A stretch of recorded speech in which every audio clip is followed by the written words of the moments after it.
자연신학의 배격.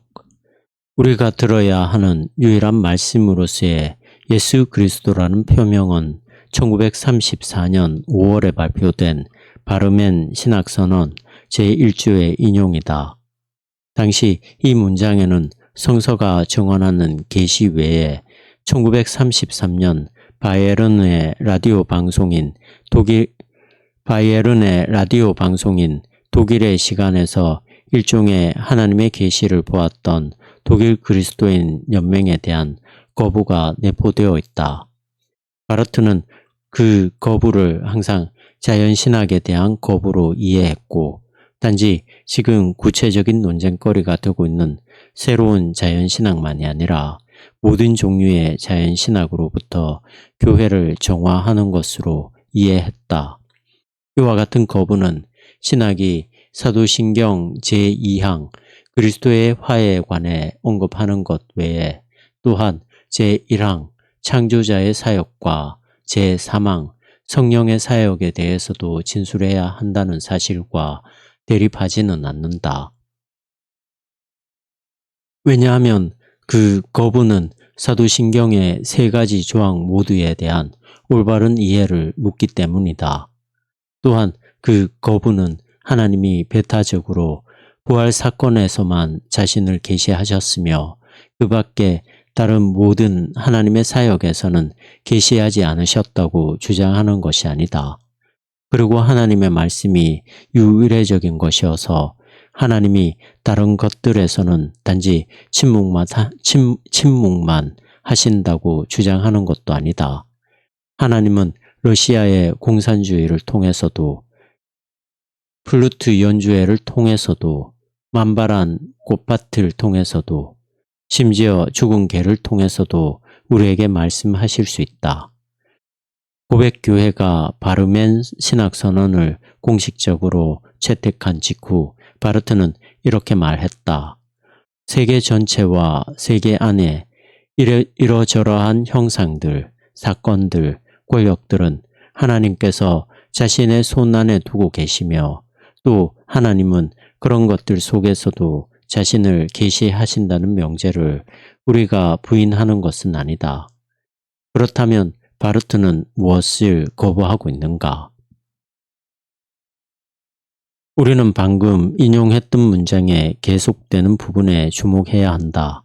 그러나 우리는 하나님을 그런 형상들, 사건들, 권력들 속에서 인식함으로써 마치 우리가 하나님은 여기 계시다라고 손가락으로 가리킬 수 있다거나 그런 인식이 예수 그리스도 안에서 주어지는 하나님 인식과 나란히 설 수 있는 또 하나의 하나님 인식이 될 수 있다고 생각하지 않는다. 예를 들어 라디오 방송 독일의 시간의 인식이 그렇게 주장한다. 하지만 우리는 그런 인식에 대해 아는 바가 없다. 하나님은 유일한 한 곳에서만 분명하게 말씀하신다. 만일 우리가 하나님의 말씀이 어디에 있는가라고 묻는다면 우리는 하나님이 말씀하신 그 한 곳을 확고히 붙잡는다. 그것을 넘어서는 모든 종류의 말씀은 교회를 배반하는 것을 의미한다. 그런 어떤 말씀에 손가락만 갖다 대어도 우리는 모든 것을 포기한 셈이 된다. 만일 그와 같은 어떤 두 번째 계기, 즉 유일한 계시의 원천 외에 어떤 두 번째 계시의 근원이 등장한다면 신앙 고백들은 아무런 소용이 없다. 바로 이것이 우리가 오직 좌우적으로만 인식할 수 있다는 의미다. 다시 말해 하나님이 자신이 인식될 수 있도록 분명하게 자신을 드러내 주신 그곳에서 우리가 하나님을 인식한 후에야 비로소 어떤 한도에서 하나님이 또한 다른 곳에서도 자신을 계시하실 수 있는지 또는 우리가 거기서 하나님을 마귀와 혼동하고 있지는 않은지를 인식할 수 있다는 뜻이다. 후속적으로라는 말은 우리가 그런 형상들을 어떤 신적인 속성과 관련시켜 놓은 뒤에 그것들을 하나님의 계시라고 여긴다는 뜻이 아니다. 오히려 성서의 증언에 따르면 자신을 계시하시는 하나님이 자기 자신을 그런 형태들과 관련시키시며 그래서 그것들을 하나님 자신과의 관계 안에 놓으시는 것이다. 그것에 근거하여 우리는 그런 것들 속에서도 하나님을 인식할 수 있고 아마도 우리에게는 새로운 관점 아래에서 하나님을 인식하게 될 것이다. 그러나 이때도 우리는 자신을 저 유일한 장소, 부활에서 분명하게 드러내셨던 바로 그 동일한 하나님 외에 다른 어떤 하나님을 인식하지는 않는다. 자연신학과 계시에 의존하는 신학 사이의 사실상의 차이는 최소한도로 말하자면 계시신학에서는 하나님이 오직 하나의 사건에서만 인식되시는 반면 자연신학에서는 하나님이 어디서든 인식되실 수 있다는 사실이다. 그 차이는 하나님이 두 가지 신학 안에서 정반대로 대립하는 방식으로 인식되신다는 사실이 있다. 이것은 그 둘 사이에 상호 대립하는 인식의 원칙들에서 드러난다. 계시에 의존하는 신학에서는 1. 가능성에 대한 현실성의 무조건적인 우위가 인정된다. 다시 말해 우리가 하나님을 인식하는 것은 하나님이 우리로 하여금 하나님 자신을 인식할 수 있도록 자신을 내어주셨으며 또 지금도 내어주신다는 사실에 근거한다. 우리는 오직 이와 같은 사실의 연장선상에서만 어떤 한도에서 하나님 인식이 가능한지를 이해하려고 시도할 수 있다. 그러나 자연신학은 이 관계를 역으로 뒤집는다.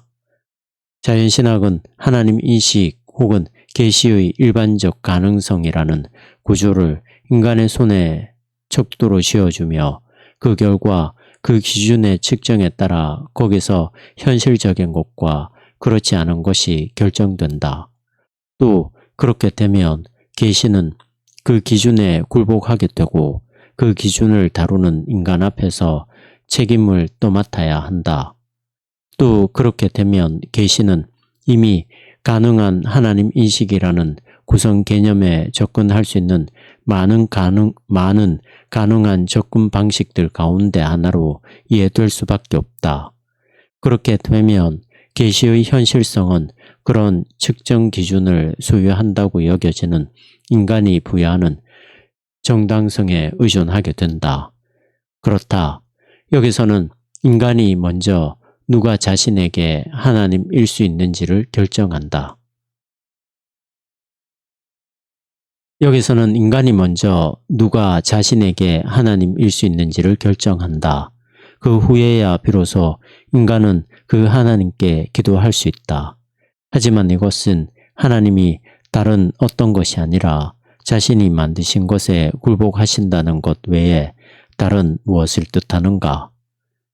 계시에 의존하는 신학에서는 이 구체성이 보편성보다 무조건적인 우위를 점한다. 이것을 바르트는 다음 문장을 통해 강조했다. 하나님은 인간의 보편적 범주에 속하지 않으신다. 보편적인 것 안에는 위험이 잠복해 있다. 하나님 인식이 하나님의 자기 알림에 근거하고 있다면 이때 하나님 인식은 그 자기 알림에 대해 성서가 증언하는 구체적인 그때 및 그곳과 연결되어 있다. 바로 그때 및 그곳에 근거해서 우리는 비로소 어떤 한도에서 그 유일한 사건이 단번에 영원히 발생한 것인지를 물을 수 있다. 하지만 조심해야 한다. 그때에도 구체성은 단순한 껍질에 그치는 것이 아니다. 즉, 껍질을 벗기고 나면 우리가 어떤 무시간적인 관념을 손에 쥐게 되고 그런 다음 바로 우리가 그 관념을 어느 정도 구체적인 것으로 만들어야 하게 되는 그런 껍질을 의미하지 않는다. 오히려 하나님 인식은 바로 그 그때 및 그곳과 불가분의 관계에 있다. 그렇기 때문에 바르트에게 그리스도의 계시는 이스라엘의 역사와 뗄 수 없는 관계에 있다. 반면에 자연신학에서는 이스라엘을 교회로부터 분리시키는 것이 특징적이다. 그렇게 함으로써 다시 말해 보편적인 것을 구체적인 것보다 앞세우는 틀 안에서 자연신학은 신약 성서도 오해하게 된다. 이때 자연신학은 구체적인 것을 인간이 미리 확정한 보편적인 가치의 맥락 속으로 분류해 넣는다. 자연신학이 객관적 비판에 의해 축소해버린 성서는 그런 보편적 가치를 단지 확인해 주는 사례들을 제시할 뿐이다. 계시에 의존하는 신학에서 3. 앞에 두 원칙에 상응하는 다른 하나의 원칙이 있다. 그것은 존재는 행위에 뒤따라온다는 원칙이다. 계시에 의존하는 신학은 인간을 향해 다가오시는 하나님의 행동이라는 구체적인 현실성 안에서 하나님을 인식한다. 구체적 행동의 현실성 속에서 하나님은 사실상 계시의 행동 속에 계신 바로 그 하나님이다. 왜냐하면 인간에게 행하시는 사역과 역사의 주체로서 하나님의 존재와 다른 어떤 하나님의 존재란 성서 그 어디서도 찾아볼 수 없기 때문이다. 다시 말해 이스라엘의 하나님, 예수 그리스도의 아버지이시고 육신이 된 말씀이며 성령이기도 하신 그 하나님, 곧 직자 및 대자적 본질에서 하나님이신 그분이 곧 직자 및 대자적 본질에서 하나님이신 그분이 아닌 다른 어떤 하나님은 성서 그 어디에도 없다. 반면에 자연신학은 이와 같은 근본 원칙을 거꾸로 뒤집는다. 자연신학에 따르면 하나님은 즉자 및 대자적 본질에서 어떤 다른 분, 곧 그와 같은 행동이 자신에게 본질적이지 않은 하나님이고 거기서 행동하셨던 것과는 완전히 다르게 존재하실 수도 있는 하나님이며 나아가 인간 쪽으로 향하는 행동 없이도 인간에게 접근할 수 있는 하나님이다. 그런 어떤 하나님은 자연신학이 하나님에 대해 만드는 특정한 상과 잘 일치한다. 이와 같은 두 가지 신학은 각각 다른 인식 방법을 취하지만 단순히 서로 다른 길을 가는 것은 아니며 서로 구분되는 절차적 과정에도 불구하고 동일한 하나님을 말하고 있다.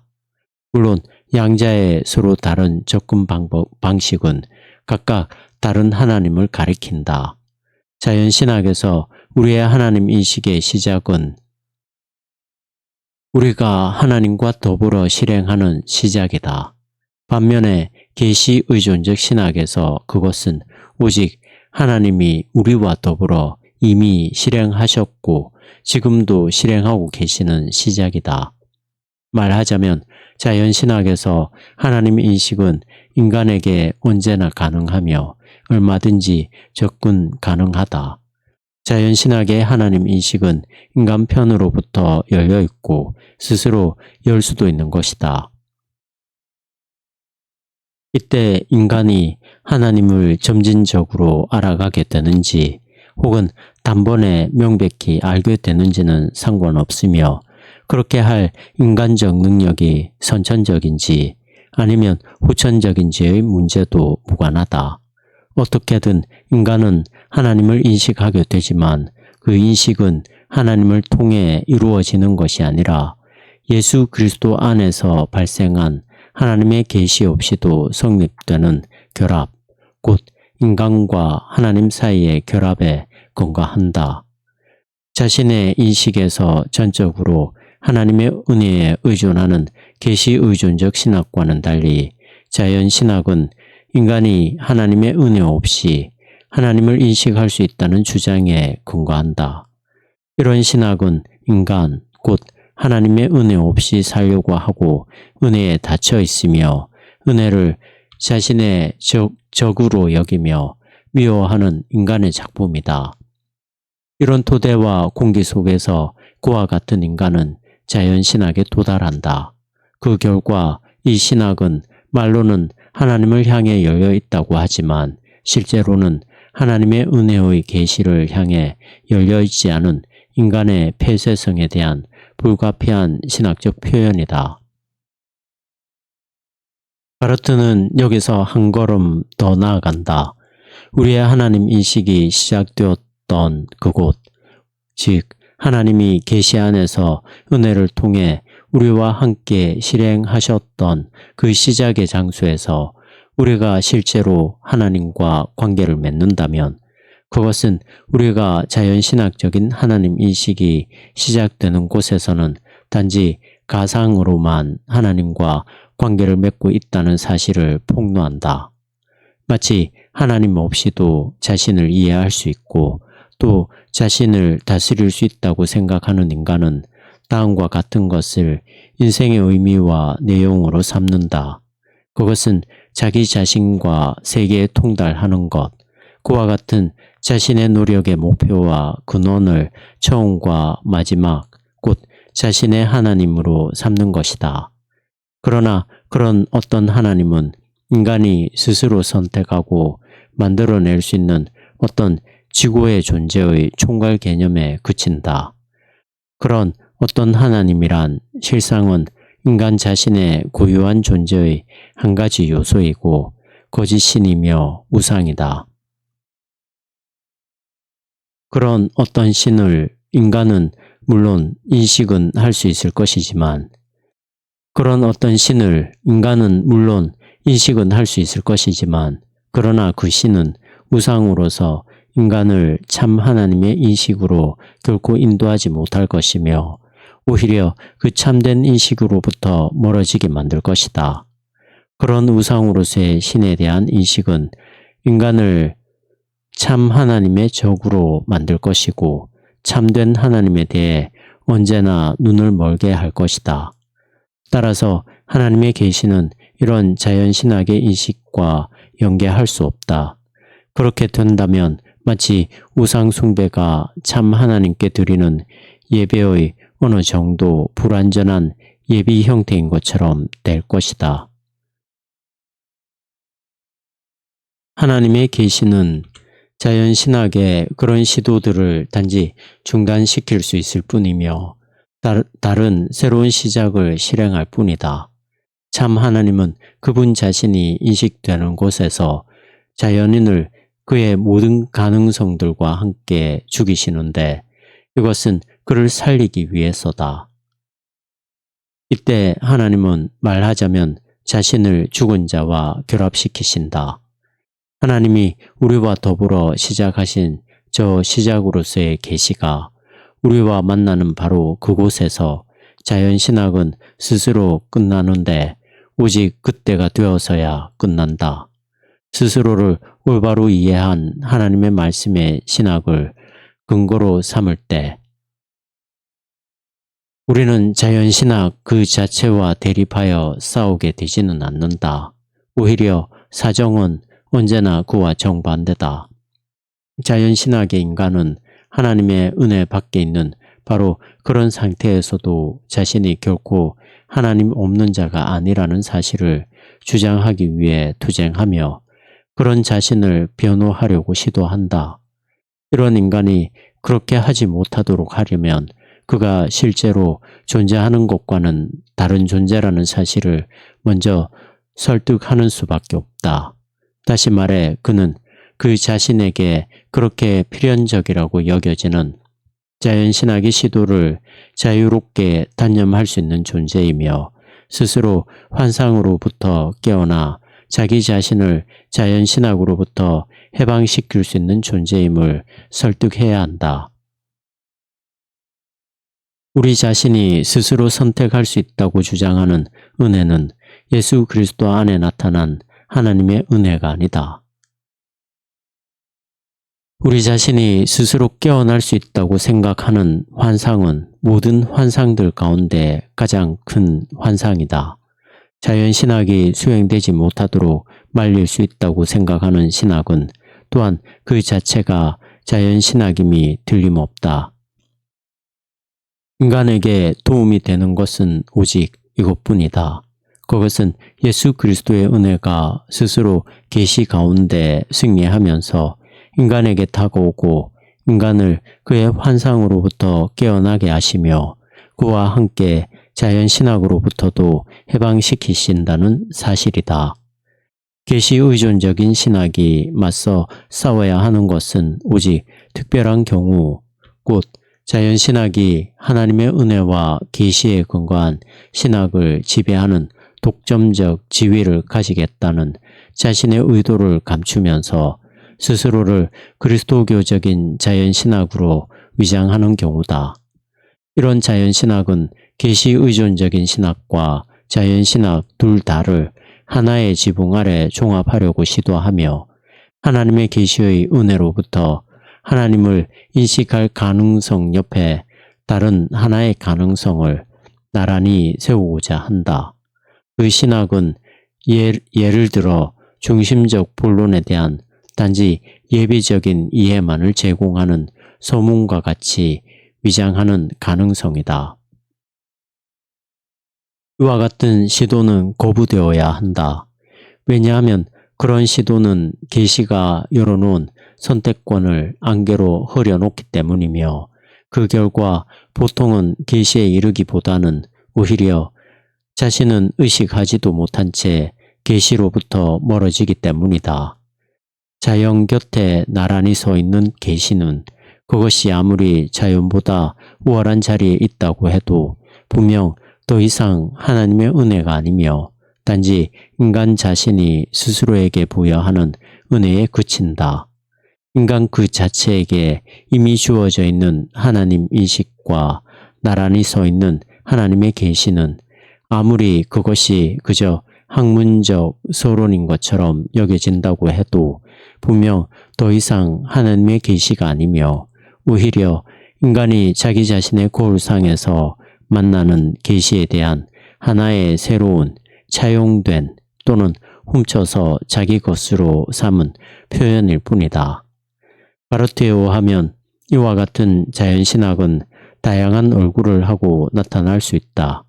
첫 번째 얼굴로는 존재의 유비와 관련된 로마 가톨릭 교회의 교리를 예로 들 수 있다. 바르트는 이 교리를 적 그리스도의 특별한 고안으로 여겼다. 바르트가 그렇게 했던 것은 하나님의 자기 인식과 인간의 하나님 인식 사이에 있는 유사성 그 자체를 배격했기 때문이 아니다. 오히려 그 이유는 하나님과 인간 사이에 미리 주어져 있다고 전제되는 존재적 동질성에 근거하여 그 유사성이 있다고 주장하기 때문이며 그래서 인간이 자기 자신으로부터 스스로 하나님과 연결될 수 있다고 주장하기 때문이다.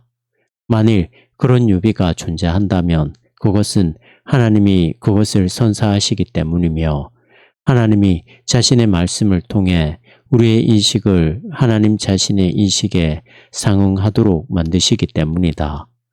두 번째 얼굴은 상황신학 프로그램이다. 여기서도 바르트는 신학이 비신학적인 상황들과 관련을 맺는 것 그 자체를 배격하지 않는다.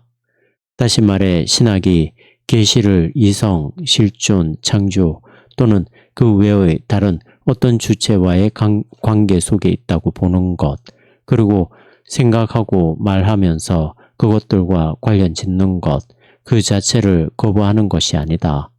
오히려 바르트는 계시를 상황과 관련시켜야만 한다고 말한다.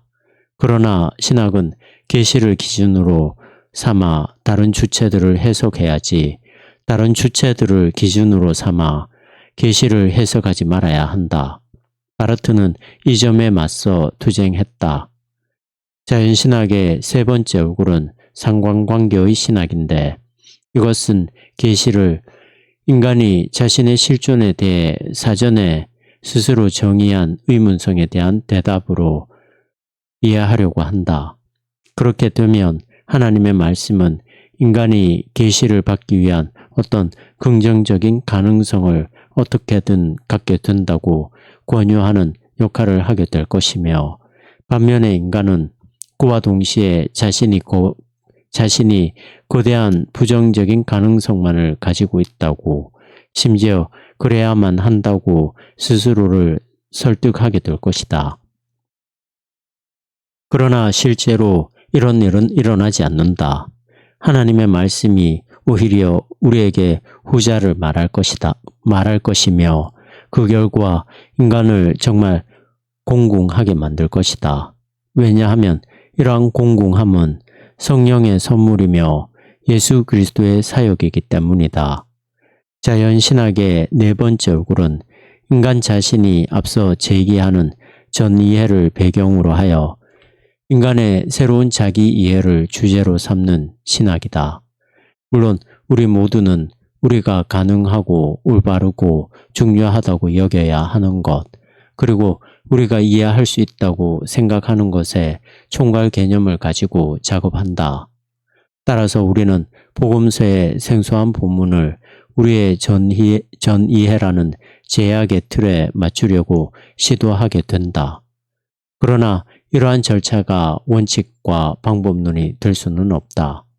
왜냐하면 본문 자체가 인간의 자칭 표준적인 자기 이해의 틀 안에서 이해되기를 원하지 않고, 오히려 인간이 본문 속에서 자기 자신을 이해했다고 느끼는 방식으로서의 본문 이해를 요구하기 때문이다. 그와 같은 자기 이해 안에서 인간은 바로 그 본문도 항상 더 잘 이해할 수 있게 된다. 결론으로 요약하자면 하나님의 말씀은 모든 형태의 자연신학을 배격한다.